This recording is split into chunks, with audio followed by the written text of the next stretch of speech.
the gold and the guns and the girls in the world. What's up, people? Today I got the iPhone 7 Plus. You know I like my phones plus size. I just came from an 07. You guys know what happened with that. So sad, so sad. It was such a great phone. I really loved it. I was just amazed at the size of the phone. It was a 5.7. It was bigger than this, but it was smaller. Okay, come on. It was smaller, and I don't know about thinner. It was pretty close in thinness, but the phone was legitimately would fit in my hand, and I could reach across a lot better. Actually, I could reach across the whole screen no problem on the Note 7. So fortunately, I had to let it go. Here I am with the iPhone 7. I'm not hating it. I'm not hating it. I got my complaints. Of course, you're going to miss a little bit of Android has to offer.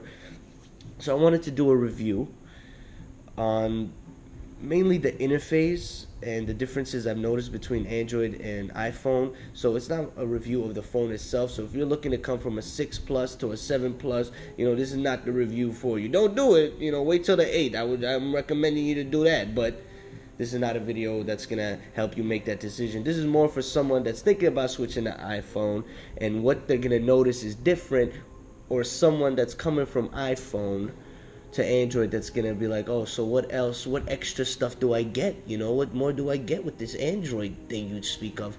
So that's what I'm going to get into. First thing I got to get off my chest is this notification center. I think it's terrible. It's horrible.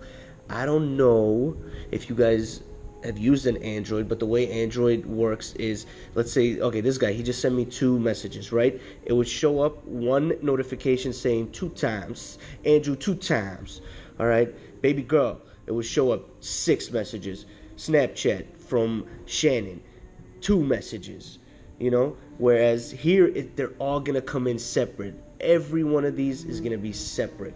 And the irritating thing about that is, if you're away from your phone and you come back, you got like a group chat going, you got emails coming in, Snapchats, Instagram, all your stuff is popping for no reason. You never get nothing, but now it's popping. You got 100 of these things, and a few of them you want to save. Some notifications you don't want to get rid of. Like, I don't care about this guy. I'm gonna say, clear. But I gotta do that. Oh wow, they clear for both. Wow, I didn't know that. That's something we just learned. So I guess if you clear one of their notifications, it clears all. That is nice, because if you're getting a bunch from the group chat, I wonder if the same effect happens, because that's been irritating. But regardless, you still have to go through and do this. Android, you swipe left, it's gone. You swipe right, it's gone. But this one, you gotta swipe, click. And I noticed that with iPhone, it's always like an extra step to do things. So I'll give you an example here. So here I am on my messages. I want to delete these. With Android, you're gonna hold like this, and boom, a check mark appears next to the name, and you can start clicking the names down. With iPhone, you gotta come to edit, then you get your check marks. So it's just an extra step. Oh, this gets me. Look at this. Wait for it. Okay, look at that. Okay, so I got all of these, I want to get rid of all of them, but I gotta do this. I think, oh my god, you see, that's irritating. I think you can go 2, which is, it's nice, but it's not as nice as a clear all button, huh? iOS guys, not one of you thought of putting a clear all button? Like, why not?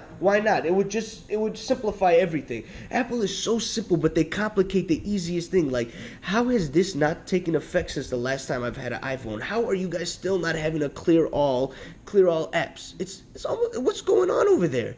What's going on? I don't know. Okay, there's no back button, all right? That's something you're going to miss if you're coming from Android. And if you are going to iPhone, the back button you're going to come to appreciate, because it makes things quick. For instance, the time I noticed it the most was, let's say I was in an application, a game application. You know how some of them have advertisements, boom, website pops up on me. On the Android, quick back button, boom, I'm back in the other app. I didn't even have to think about it, just I'm gone. This one, you got to do this, Not too bad, but extra step. The back button, real nice touch. I showed you deleting conversations, little things like, well, this is a group chat, so that doesn't count. But like right here, there's no call button. You gotta go into an extra menu to do the call, which is again another step. Where Android is becoming more user friendly because of the features being right at the edge of your fingertips. It's nice, and you appreciate it when it's gone. You take everything for granted until you don't have it no more. Of course, you guys know that iPhone, this is how the home screen is gonna be, okay? Whereas Android, you could completely customize it. The thing that irritates me the most is there's no app drawer. So if you don't know, on Android there's an app drawer. What this app drawer is, it's an icon, let's say like settings, all right? It opens up and it's your drawer of apps. So what a lot of people do is like all these junk apps that I barely use anything on this page, aside from I think like 4 of these. I don't use the rest of them. These would be all in my app drawer, so I wouldn't have to see them on my home page, okay? And I would have 2 pages. Like on Android, I'd have four icons here and a widget, and then the apps that I use. Everything else is in the app drawer. You just store it in there. If you ever need it, you open up the app drawer, but it's not in your face where you're never gonna use it, and it doesn't clog up your home screen. So I miss the app drawer. What else we got? There's no fast charging. Come on, Apple. This is old technology. This is nothing new. How can you not put in fast charging into this phone? You know what would happen to an Android phone that didn't include fast charging? They would not sell anything.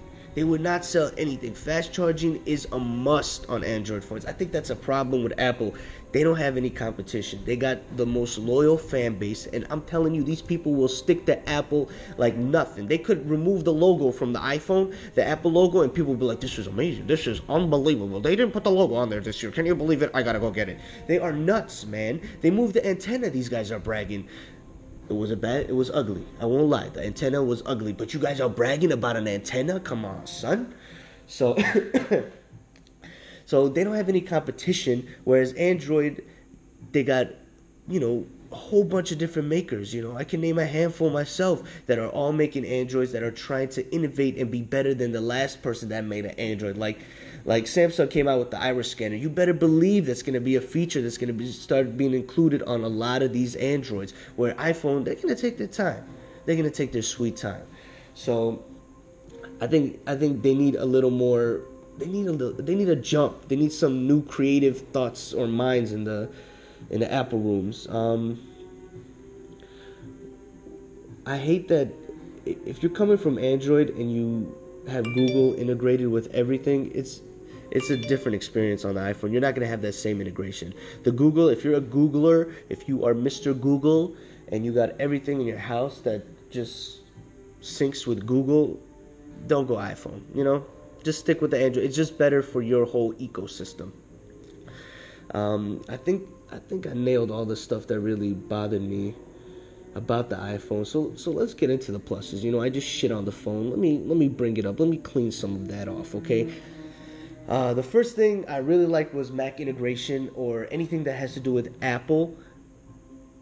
iPhone to iPhone, iTV, all of this stuff is just amazing. Their ecosystem for their own stuff is better than Android. It's like a robotic community that does everything perfect and is super efficient, whereas Android is like humans, where we're just waste and a virus polluting the earth. You see what I mean? It's just a mess. Whereas this one is just tunnel vision.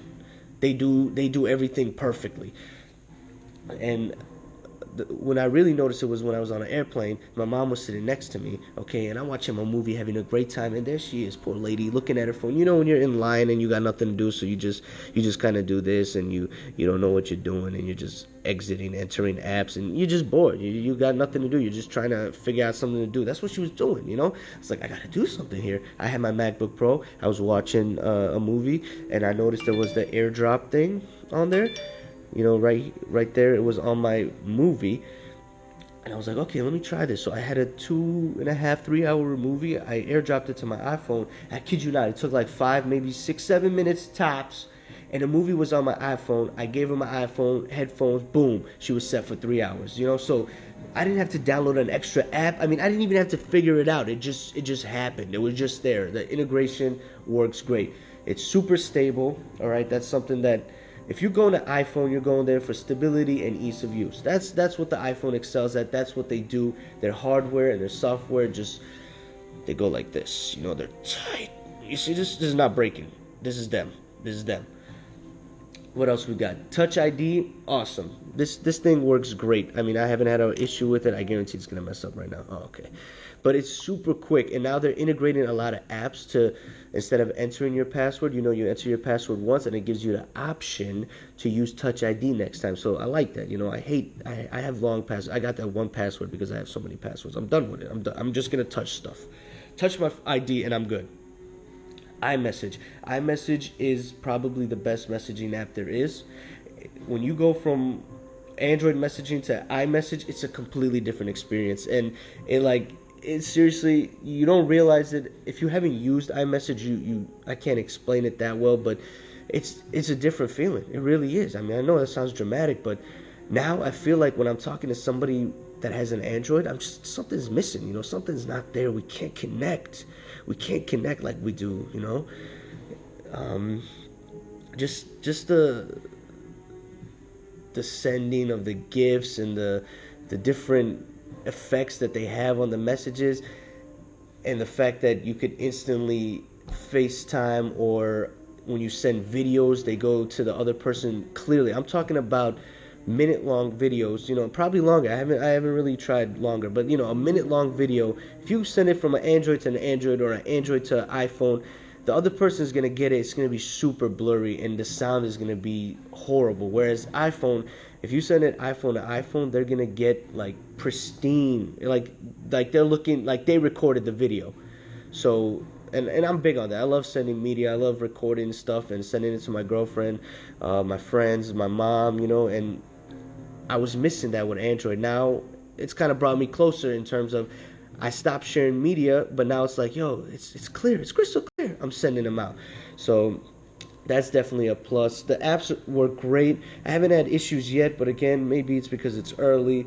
But like on Android, what used to happen is Snapchat was one of the worst apps I ever used on an Android. It would, for some reason, it would glitch out so much, and I would lose some snaps. Some good snaps. You do them in the moment, and then it's gone, and it's like you can't just recreate that moment.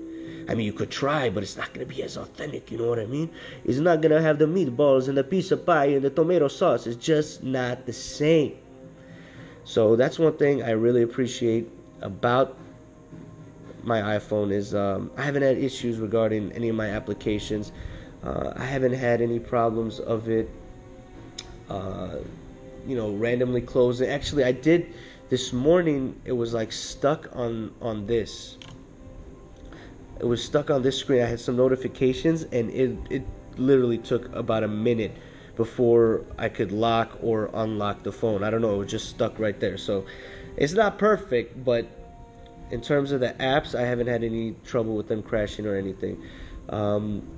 Siri's okay. Siri's cool. She's a little less than Google Now. I think Google Now, I just like Google Search way more, and I hate that you don't have Google Search on this. It kind of sucks, but you get used to it. The call quality, I think it sounds really good compared to some of the other phones I've used, some of the Androids I've used. I don't know how it sounds on the other end, but on my end, it sounds real crisp and clear. So, and I legitimately noticed it when I put it on my ear the first time I was talking to somebody, and I was like, oh wow, I was like, oh my God, you got like a $2,000 microphone on the other side. What's going on over there? It sounded great. I was impressed. I was like, wow, this sounds great. And I guess the only other thing I could say about it is it's a well-made phone. It feels good in your hands. Ladies, holla at me. Shout out to that boy Flossie Carter. Some of the best reviews on YouTube. If you guys like tech stuff, you could go check out his channel. But great quality. That's something that you can't really argue when it comes to Apple products. They have great hardware. Everything is well made, and I could feel it. It feels premium. And so did the Note 7. And a lot of the Androids are catching up, but there is a feeling of this phone is gonna last. You know, it has that, what do they call it, that aura about it. I don't know. But I think I nailed everything I wanted to. I wanted to make this a quick video. I think it's about 15 minutes, so I'm just gonna end it right here. I hope this helps you guys make a decision on going Android or iPhone. I just wanted to nitpick on some of those tiny differences. I mean, if you want to get down to the nitty-gritty, you pick Android for features and customization. You pick Apple for its ecosystem if you got a lot of friends and family with Apple, or you got Apple products, and for its stability and simplicity. That's my rant. Y'all have a good night. Good night. Look at this. Look at this. I have to do this. I have to do this. This is stupid. This is so dumb. Let me just swipe. Let me just swipe. Why not? What's the problem? I don't get it. I don't get it. I'm done. I'm done. You know what? Android it is.